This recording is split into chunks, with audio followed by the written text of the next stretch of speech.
Unity among Muslims. Bukhari. Hadith number 57. Translation. Narrated Jarir bin Abdullah, R.A. I gave the pledge of allegiance to Allah's apostle for the following. 1. Offer prayers perfectly. 2. Pay the zakat, obligatory charity.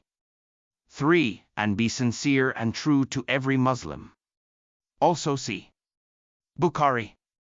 Hadith number 58. Translation. Narrated Ziyad bin Alaka. I heard Jarir bin Abdullah praising Allah.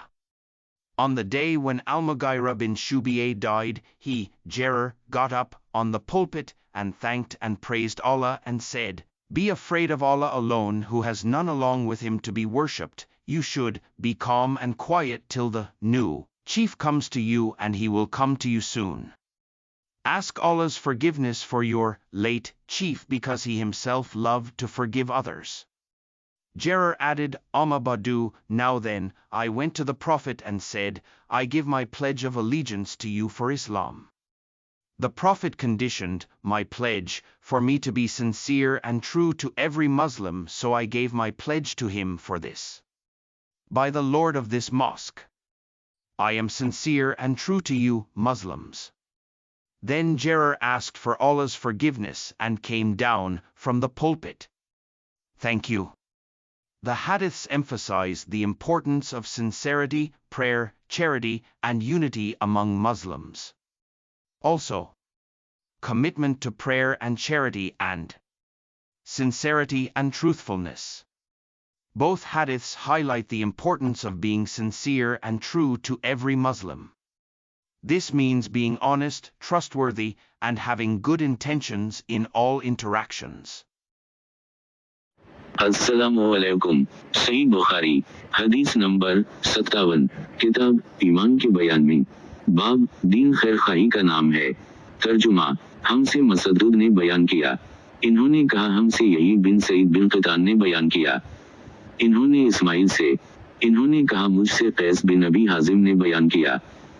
इन्होंने Jarir बिन अब्दुल्लाह बिजली रज़ी अल्लाह अन्हु से सुना। इन्होंने कहा हज़रत सल्लल्लाहु अलैहि वसल्लम से, मैंने नमाज कायम करने और ज़कात अदा करने और हर मुसलमान की खैर खाही करने पर बैत की। सही बुखारी हदीस नंबर 58। किताब ईमान के बयान में बाब दीन खैर खाही का नाम है। तर्जुमा। हमसे अबू नमान ने बयान किया। कहा हमसे अबू उना ने बयान किया। इन्होंने जियाद से। इन्होंने इलाका से।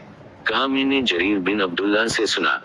जिस दिन मगीरा बिन शोबा हाकिम कुफा का इंतकाल हुआ, तो वो खुतबा के लिए खड़े हुए और अल्लाह की तारीफ और खूबी बयान की और कहा तुमको अकेले अल्लाह का डर रखना चाहिए, इसका कोई शरीक नहीं, और तहम्मुल और इत्मीनान से रहना चाहिए इस वक्त तक कि कोई दूसरा हाकिम तुम्हारे ऊपर आए, और वो अभी आने वाला है। फिर फरमाया कि अपने मरने वाले हाकिम के लिए दुआए मग़फ़िरत करो, क्योंकि वो मगीरा भी माफी को पसंद करता था।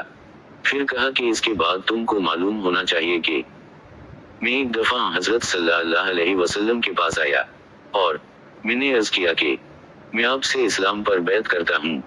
आप सल्लल्लाहु अलैहि वसल्लम ने मुझसे हर मुसलमान की खैर खाही के लिए शर्त की, बस मैंने इस शर्त पर आपसे बैत कर ली। बस इस मस्जिद के रब की कसम के मैं तुम्हारा खैर ख्वाह हूँ। फिर इस्तग़फ़ार किया और मिंबर से उतर आए। तशरीह। अल्लाह और रसूल की खैरखाही ये है कि उनकी तज़ीम करे, जिंदगी भर उनकी फरमानबरदारी से मुंह ना मोड़े, अल्लाह की किताब की इशाअत करे, हदीस नबवी को फैलाए, उनकी इशाअत करे, और अल्लाह व रसूल के खिलाफ किसी पैरव मुर्शद मुज्तहिद इमाम मौलवी की बात हरगिज ना माने।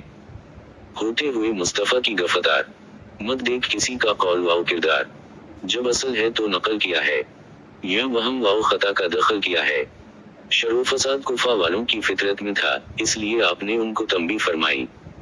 इमाम कस्तलानी रहमा अल्लाह फरमाते हैं कि लफ्ज नसीहत नसहा अल-अस्ल से माखूज है, जब शहद मोम से अलग कर लिया गया हो, या नसीहत सुई से सीने के मानी में है, जिससे कपड़े के मुख्तलिफ टुकड़े जोड़ जोड़ कर एक कर दिए जाते हैं।